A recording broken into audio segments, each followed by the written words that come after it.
को containment area मुक्त किया।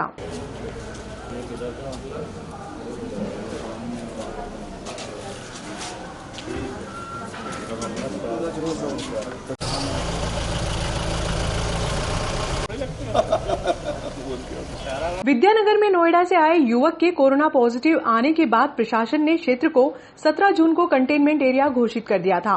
शुक्रवार को एसडीएम सहित प्रशासनिक अधिकारियों ने कंटेनमेंट एरिया मुक्त किया।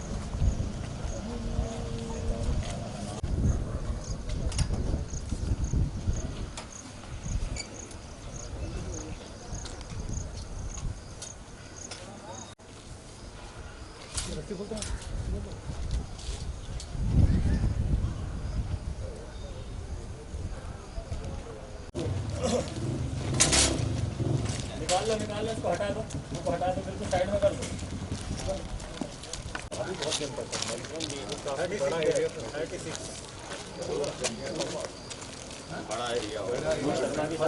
इस दौरान अधिकारियों ने युवक से चर्चा की।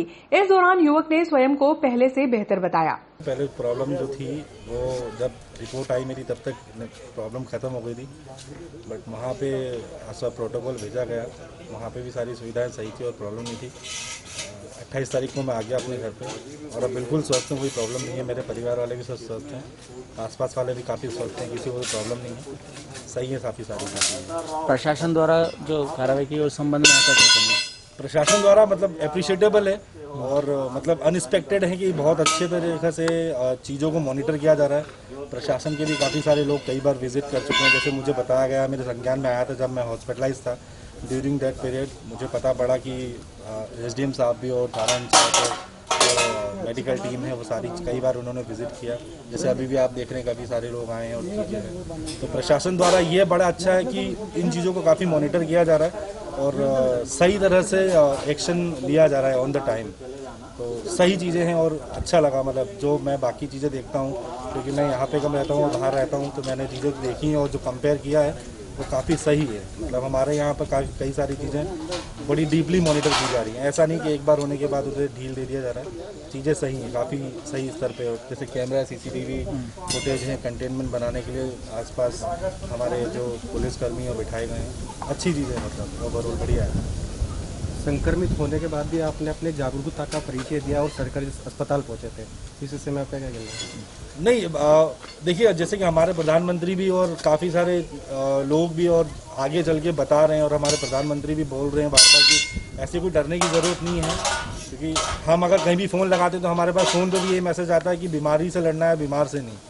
तो ऐसा कोई डर वाला मुझे बिल्कुल नहीं लगा था कि कोई डर की चीज़ें या मैं नहीं बताऊँगा या मैं छुपा लूँगा तो मुझे कोई बहुत बड़ा पुरस्कार मिल जाएगा। क्योंकि बीमारी है और इलाज हो रहा है। मेरे साथ में भी काफ़ी एजेड लोग जो हैं डिस्चार्ज होके गए हैं। तो मुझे ऐसा लगा, पहले मुझे ऐसा नहीं लगा था, मेरी फैमिली ने भी कहा था कि एक बार टेस्ट करा लो, बट मुझे ऐसा नहीं लगा था क्योंकि जो सिम्टम्स थे वो मैच नहीं कर रहे थे।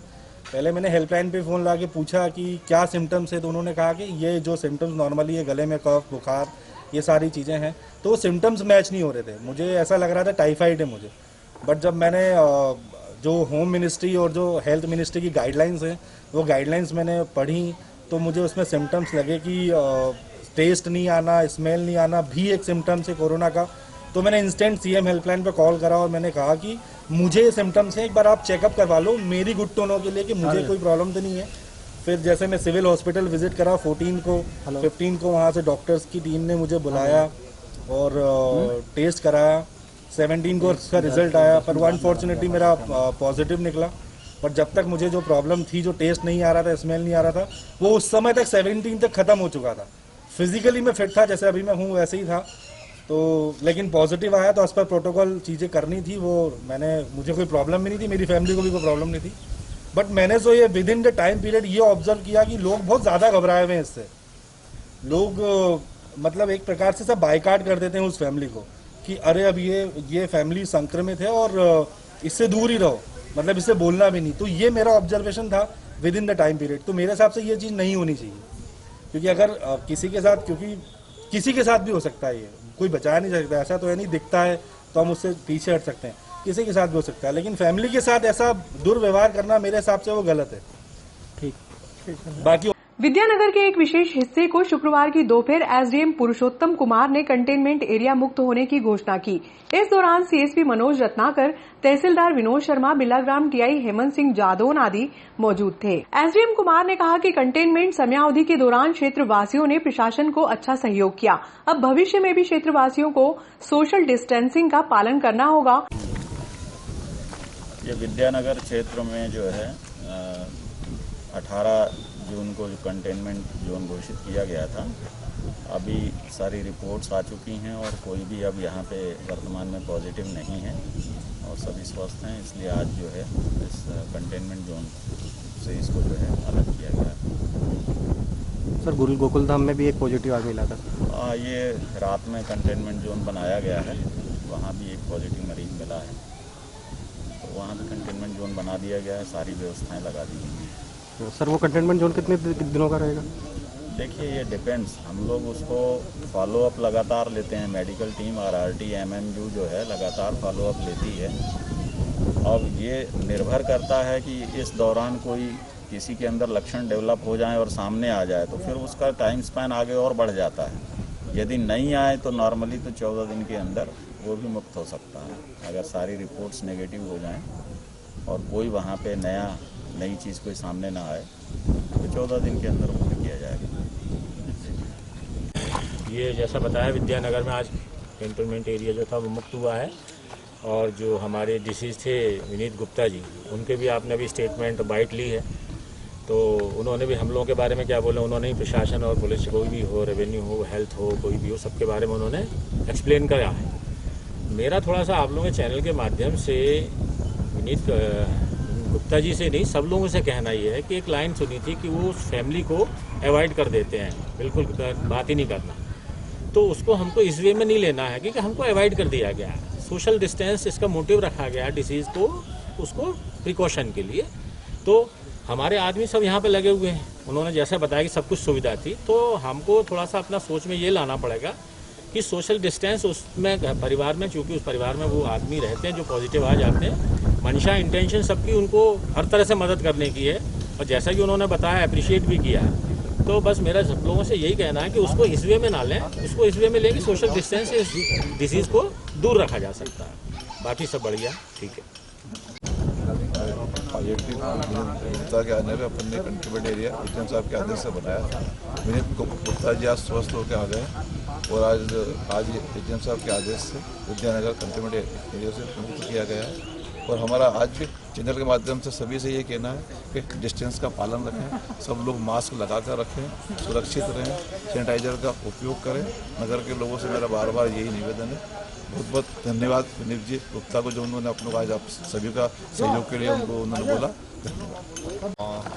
विद्यानगर निवासी की रिपोर्ट पॉजिटिव आने पर इस क्षेत्र को कंटेनमेंट क्षेत्र घोषित किया था और आज दिनांक को विगत 10 दिनों से कोई भी पॉजिटिव नहीं होने के कारण आज ये कंटेनमेंट क्षेत्र को मुक्त कर दिया गया है। डॉक्टर साहब, यहाँ जो भी दूसरी जो रिपोर्टें होंगी उनकी क्या? हाँ, वो भी जो भी यहाँ से सैंपलिंग हुई थी वो सारी रिपोर्ट नेगेटिव प्राप्त हो चुकी है। इधर गोकुलधाम कॉलोनी में पुणे के एक युवक के पॉजिटिव आने के बाद प्रशासन ने 35 व्यक्तियों को होम क्वारंटाइन किया है।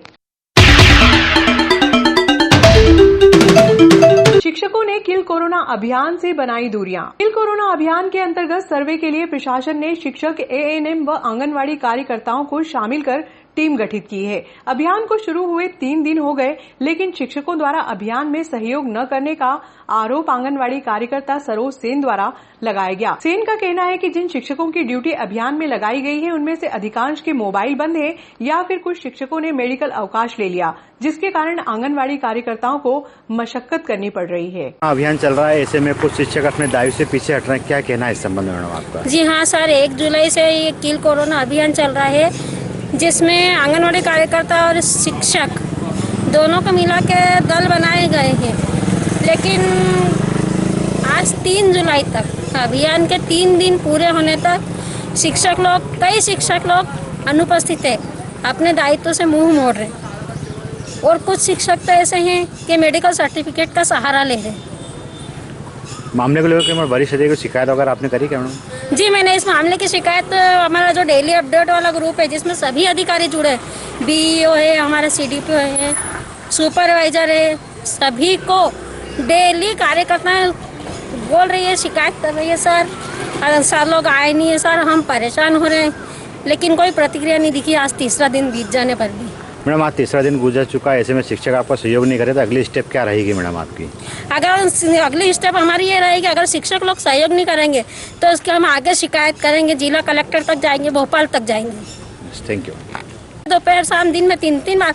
आज भी एक मैं आपको नाम बता देती हूँ कितने। एक तो मुकेश चौहान गायब है, सुनीता आप्टे गायब है और लक्ष्मण प्रसाद ये बताती है नाम।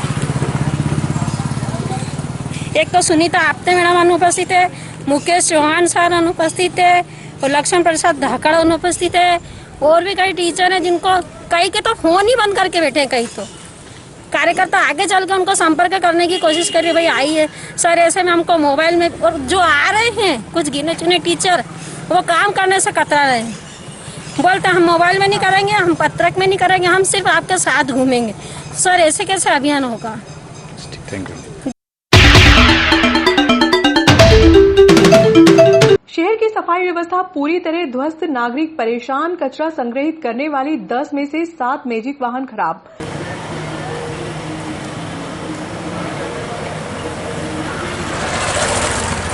नगर पालिका द्वारा प्रत्येक घर से कचरा संग्रहित करने वाले 10 में से 7 वाहन लंबे समय से खराब पड़े हुए हैं, जिसके कारण प्रत्येक घर से कचरा संग्रहित नहीं हो रहा है। जबकि नगर पालिका द्वारा 365 रुपए कचरा संग्रहण के नाम पर नागरिकों से वसूले जा रहे हैं। वार्ड में कचरा वाहन न पहुंचने से नागरिकों में नगर पालिका अधिकारियों के खिलाफ आक्रोश व्याप्त है। विगत दिनों पुरुषोत्तम कुमार एसडीएम साहब नागदा नगर पधारे, उस टाइम में हमने नगर पालिका के सभी पूर्व पार्षदों और चेतन भाई सबने मिलने हमने ज्ञापन दिया कि नगर में सफाई को लेकर अव्यवस्था पूरी तरह से फैली है। बारिश का मौसम है और ऐसे में पूरे कचरा के नाले वाले सब भरे हुए हैं, मगर वो तो कचरे का काम तो चालू हो गया है। मगर नगर में जो घर घर जो कचरा पेटी उठाने का जो था, पर व्यक्ति पर घर से 365 रुपये ले जा रहा है, मगर यहाँ नगर में बराबर कचरा पेटी नहीं उठाई जा रही है। यहाँ आके जब मालूम पड़ा, देखा नगर पालिका में यहाँ 10 इनके पास कचरा जो वाहन है जिसको लाना ले जाने का कार्य चलता है, उसमें से 10 में से 7 यहाँ पे बंद पड़े हैं। जैसा अभी आप लोगों को मालूम है, देखो बंद पड़े हैं। ये बंद होने के कारण नगर में सफाई व्यवस्था पूरी तरह से चरमरा गई है। घर घर से कचरा नहीं उठाया जा रहा है। इनको जब अधिकारी को जब बोला, कुशल धौलपुरे चौहान जी से बोला, मैं साहब ये कचरा बराबर घर से नहीं उठाया जा रहा है, तो उन्होंने बोला हम भी क्या करें। हमने हमारे अधिकारी को ऊपर हमने बोला है कि यहाँ पे जो कचरा पेट जो भी वाहन है वो सब बंद पड़े, उसको वापस सुधारा जाए। यहाँ वास्तव में आके जब देखा नगर पालिका परिसर में, तो यहाँ पे 6 से 7 वाहन बंद पड़े हैं। इसी तरीके से और भी पूर्व वाहन जो है, अपने कंपैक्टर है वो भी इतना, अपना जो महंगा जो कंपैक्टर है वो भी नगर में बंद पड़ा है। और साथ ही देखा जाए आपको तो पूर्व में और अभी हमारे यहाँ नगर पालिका के जो लाखों की कीमत के जो वाहन है वो बंद पड़े, कचरा पेटी की तरफ पड़े हुए हैं। एक सड़क बनाने का रोलर वो बंद पड़ा है। 6 जो ट्रैक्टर है वो 6 ट्रैक्टर पूरी तरह से बंद पड़े हैं। एक एम्बुलेंस है, एम्बुलेंस भी पूरी तरह से बंद पड़ी है। और एक जीप है, जीप के अंदर मतलब उसके अंदर भी कुछ बीजेपी के सामग्री उसमें पड़ी हुई है, उसके अंदर भी देखा जाए। और ये बहुत सारे वाहन आज यहाँ देखा आपको बंद मिलेंगे। इससे पूरे नगर की व्यवस्था अव्यवस्था में बदली हुई है और इस ओर कोई भी नगर पालिका ध्यान नहीं दे रही है। ना ही हमारे यहाँ पे 2-2 शेमो होने कारण, कोई शेमो नहीं होने, पदस्थ नहीं होने कारण यहाँ पे जो सारी व्यवस्था पूरी तरह से छिन भिन हो रही है। जैसा भी अभी हमको मालूम पड़ा पत्रकार और इन साथियों के माध्यम से कि अभी आने वाले समय में यहाँ के कर्मचारियों को शायद हो सकता है वेतन मिलने में भी लेट हो जाए, क्योंकि कोई भी अधिकारी साइन करने के लिए कोई अपने मान्य नहीं है। अगर ये हाल रहा तो नगर पालिका आने वाले दिनों में बहुत ज़्यादा स्थिति चरमरा जाएगी। उसकी पूरी खामियाजा पूरे नागदा नगर की जनता को भुगतना पड़ेगा। इस ओर कोई हमारे अपने जो मध्य प्रदेश में सरकार हो, यहाँ के जनप्रतिनिधि इस तरफ कोई ध्यान नहीं दे रहे। ग्रेसिम मजदूर कांग्रेस ने राष्ट्रव्यापी आंदोलन के तहत शुक्रवार को राष्ट्रपति को संबोधित ज्ञापन तहसीलदार को सौंपा। ज्ञापन में श्रम कानून के लिए किए गए बदलाव का विरोध किया गया है। ग्रेसिम मजदूर कांग्रेस के विजय सिंह रघुवंशी के नेतृत्व में तहसीलदार विनोद शर्मा को ज्ञापन सौंपा गया।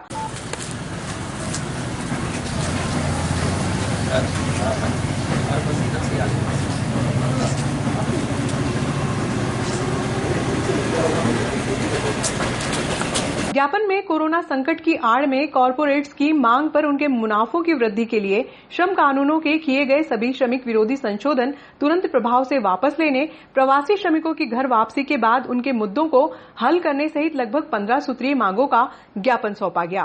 पूरे देश के अंदर और प्रदेशों में मजदूर विरोधी कानून जो केंद्र सरकार ला रही है, महंगाई बढ़ रही है, मजदूरों का शोषण हो रहा है, 8 घंटे की जगह 12 घंटे काम लिया जा रहा है, प्रवासी मजदूरों की हालत, कई की मौत हो चुकी है, आने जाने का साधन नहीं है। इस प्रकार की 15 सूत्रीय मांग पत्र को लेकर आज हमने महामहिम राष्ट्रपति महोदय के नाम ज्ञापन माननीय एटीएम साहब और तहसीलदार साहब के माध्यम से हम देना चाहेंगे और ये इस माध्यम से राष्ट्रपति जी का ध्यान आकर्षित करेंगे।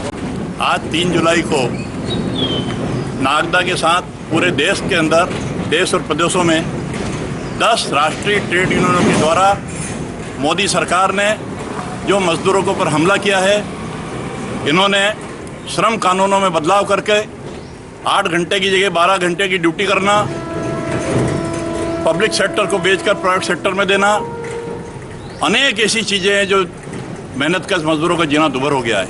इन सब बातों को लेकर पूरे देश के अंदर 10 राष्ट्रीय ट्रेड यूनियन हैं, जिसके अंदर अपने अपने सेक्टर पर विरोध प्रदर्शन, धरना, जहाँ जो स्थिति है वो करके ये चेतावनी दिवस के रूप में 3 जुलाई मनाया जा रहा है। इसके अंतर्गत आज हमने इंटक कार्यालय B49 पर भी विरोध प्रदर्शन किया है। माननीय महामहिम राष्ट्रपति महोदय को हम ज्ञापन देने के अनुविभागीय अधिकारी एटीएम साहब के माध्यम से राष्ट्रपति महोदय को ज्ञापन देंगे, जिसमें 15 सूत्रीय हमारा जो मांग पत्र है वो सारी मांगों के संबंध में लिखा है कि ये केंद्र सरकार को निर्देशित करे कि मजदूरों पर हो रहे हमले, श्रम कानूनों का बदलाव, बेतहाशा मूल्य वृद्धि और कोविड-19 के आड़ में जितना दमन ये कर रहे हैं वो सारी चीज़ों को वो करे, वरना आने वाले समय में पूरे देश के अंदर उग्र आंदोलन होगा। उसकी सारी जवाबदारी भारत सरकार की और प्रदेश सरकार की होगी। इस तारतम्य में आज हम ये केवल विरोध स्वरूप हम कुछ लोग ही, ताकि हम सोशल डिस्टेंसिंग का पालन करते हुए सभी को निर्देशित किया है कि सारे देश के अंदर ये करें। जैसा कि मेरे साथी विजय सिंह जी ने बताया आपको, पूरे देश के अंदर मजदूर विरोधी इतना ज़्यादा दमन हो रहा है, इतना ज़्यादा दमन हो रहा है कि उसकी पराकाष्ठा हो गई है। जितने भी श्रम कानून हैं उसकी धज्जियाँ उड़ा के सारे अधिकार इन्होंने फैक्ट्री सेक्टर को दे दिया, चाहे वो नई हो चाहे पुरानी हो, और मजदूरों का पूरी तरीके से शोषण किया जा रहा है। इसी तारतम्य में पूरे प्रदेश के अंदर, पूरे राष्ट्र के अंदर आज 3 जुलाई को सांकेतिक हड़ताल करी है। हड़ताल जिसको सांकेतिक चेतावनी दिवस के रूप में हमने लिया है, उसी का वही रूप वही है करीब। और गवर्नमेंट को, प्रदेश को भी और राष्ट्रपति जी को भी के माध्यम से सरकार को चेतावनी है, अगर इस पर नहीं सुनवाई हुई तो आने वाले समय में पूरे राष्ट्र के अंदर उग्र आंदोलन होगा, जिसकी जवाबदारी प्रदेश सरकार की और केंद्र सरकार की रहेगी।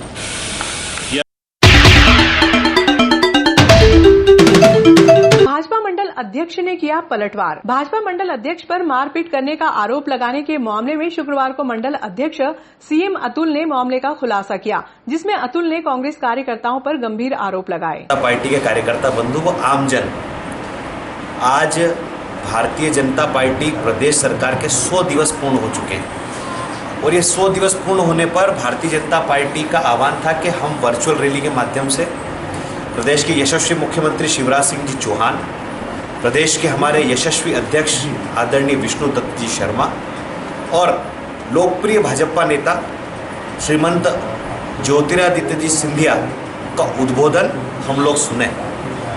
पार्टी का आग्रह था कि मंडल स्तर पे कार्यक्रम किया जाए और एक जगह पर इकट्ठे होकर लोग इसको सुने। भाजपा मंडल नागदा ने तय किया प्रत्येक वार्ड में, 36 वार्ड में ये वर्चुअल रैली का कार्यक्रम आहूत किया गया। भारतीय जनता पार्टी के कार्यकर्ताओं ने हर एक अपने अपने वार्डों में स्क्रीन, टीवी, लैपटॉप एकत्रित होकर एक साथ बैठकर ये वर्चुअल रैली सुनी है। आज इस कार्यक्रम के माध्यम से प्रदेश सरकार की कई बातें कार्यकर्ताओं ने और आमजनों ने सुनी है। मैं एक कार्यक्रम और बता दूं, 4 जुलाई से लेकर 10 जुलाई के बीच भारतीय जनता पार्टी प्रत्येक वार्ड स्तर पर पहुंचेगी और आम जनों को इन 100 दिनों में भारतीय जनता पार्टी की सरकार की उपलब्धियां बताएगी कि इन 100 दिनों में भारतीय जनता पार्टी की प्रदेश सरकार ने क्या क्या उपलब्धियां की है। इसका कार्यक्रम 4 तारीख से पूरे नगर भर में प्रारंभ होगा। बहुत बहुत धन्यवाद। इसी तरह पूर्व विधायक दिलीप सिंह शेखावत ने गुंडा राज के मामले में तीखी प्रतिक्रिया दी। मित्रों ने 1-2 दिन पहले एक ज्ञापन सीएसपी साहब को दिया है। कांग्रेस के बहुत जिम्मेदार पदाधिकारी, जिले के अध्यक्ष माननीय सुबोध स्वामी जी ने भी बहुत सारी बातें करी है और वर्तमान के विधायक माननीय दिलीप गुर्जर जी ने भी कहा है और विशेष करके उन्होंने कहा कि लोकतंत्र की हत्या हो रही है और अनेक अनर्गल उन्होंने आरोप लगाए। मैं उनसे पूछना चाहूँगा कि अभी अटलावदा का एक व्यक्ति, अगर वो ज़रूरत महसूस करेंगे तो उनके साथ में फ़ोटो, उसकी फेसबुक की आईडी के ऊपर फ़ोटो, वो एक बहुत बड़े गाड़ी चोरी के मामले में भी 2-3 दिन पहले पुलिस पकड़ाया। थोड़े दिन पहले दिवेल गांव का उनका बायां दाया, ज़रूरत पड़ेगी तो उन्हें नाम भी बता दूंगा, 40 पेटी दारू के साथ पकड़ाया। अभी थोड़े दिन पहले ब्लॉक कांग्रेस के अध्यक्ष के भाई के, उनके खुद के घर से शराब पकड़ाई है, 1-1.5 महीने तक जेल में रहा है। नाम माननीय विधायक जी को पता होगा। अभी 2-3-4 दिन पहले उन्हीं के खास समर्थक पे घर में घुस के छेड़खानी का आरोप लगा है और आरोप ही नहीं लगा, कायमी हुई है, वो अभी जेल के अंदर है। बड़े गांव का एक गुड्डू चौधरी 2 दिन पहले ही जेल से छूट के आया है। ये घटना भी 2-4-5 दिन की घटना है। ऐसे अनेक बातें मैं बता सकता हूँ और आप मुझे सीख दोगे। आपने चांदी का मुकुट पहना है, आप जिस गाड़ी में आपने चुनाव के समय कैंपेन करी वो चोरी की गाड़ी थी। 22 चाकू लगने के बाद में आपके मुंह से एक शब्द नहीं निकला। मुझे पता है पूर्व में माननीय विधायक जी, आप पूर्व में भी विधायक रहे हो, आप कचौरी समोसे तक विधानसभा में रेट के प्रश्न लगाते थे। क्या कारण था कि 22 चाकू का इतना गंभीर आरोपी का आपने एक बार विधानसभा में गिरफ्तारी का प्रश्न नहीं लगाया? आपकी सरकार थे, आप गृह मंत्री मुख्यमंत्री जी से नहीं मिले और पुलिस ने एक प्रशंसनीय कार्य करा, उसके बाद भी पुलिस को आप बधाई तक नहीं दे पाए। आप जवाब दोगे? आप इसके पहले अगर जाओगे तो नागदा में और खाचोद विधानसभा में इस मालवा अंचल में शेरू अमजद का नाम चलता था और इसी जिनिंग फैक्ट्री के अंदर 8 नंबर जिस पे बसा उस जिनिंग फैक्ट्री में आपका बायां दायां प्रदीप केराब से किसने वसूली करी थी, नागदा शहर भूला नहीं है।